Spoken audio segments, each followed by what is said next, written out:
When we speak about the role of so-called fake news in the election cycle, what we really mean is disinformation.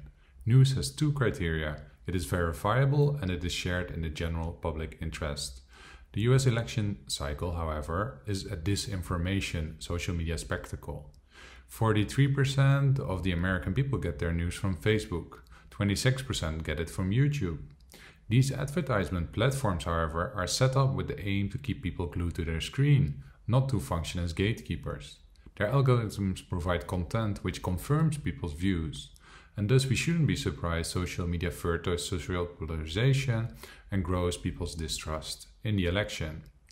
Quality journalism is vital to counter this development. However, journalism is under threat.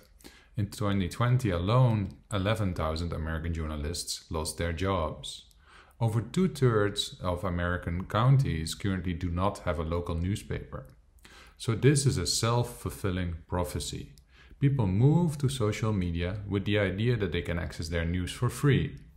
Advertisers follow them, news outlets disappear, and local concerns slip further off the agenda.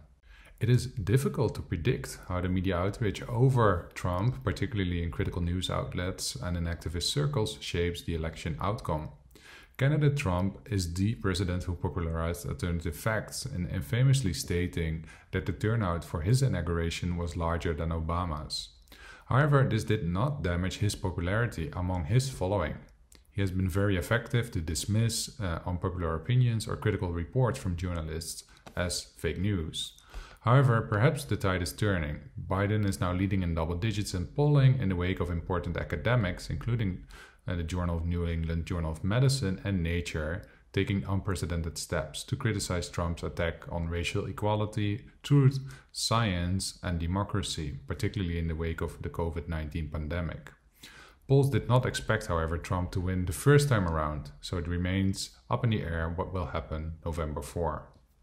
When we wonder whether we have to regulate advertisement platforms like Facebook, Twitter and YouTube because we fear that they will disrupt democratic processes, perhaps indeed these mega companies have become too big.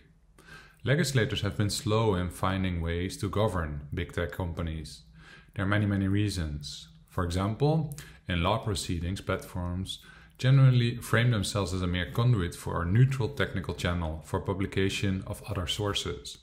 Secondly, we dominantly imagine also these companies as being conducive for community, as important platforms to speak up, to broadcast one's voice, to be heard, to connect with friends and or find communities. Both Trump and Biden also use social media extensively for campaigning. Trump has always benefited from using it, Twitter and Facebook, to broadcast his ideas. In recent months, the platform started to either block some of his publications or offering fact-checking warnings. After this, he signed an executive order seeking to remove legal protections given to social media platforms. So it remains to be seen what the future is of governing a digital platform.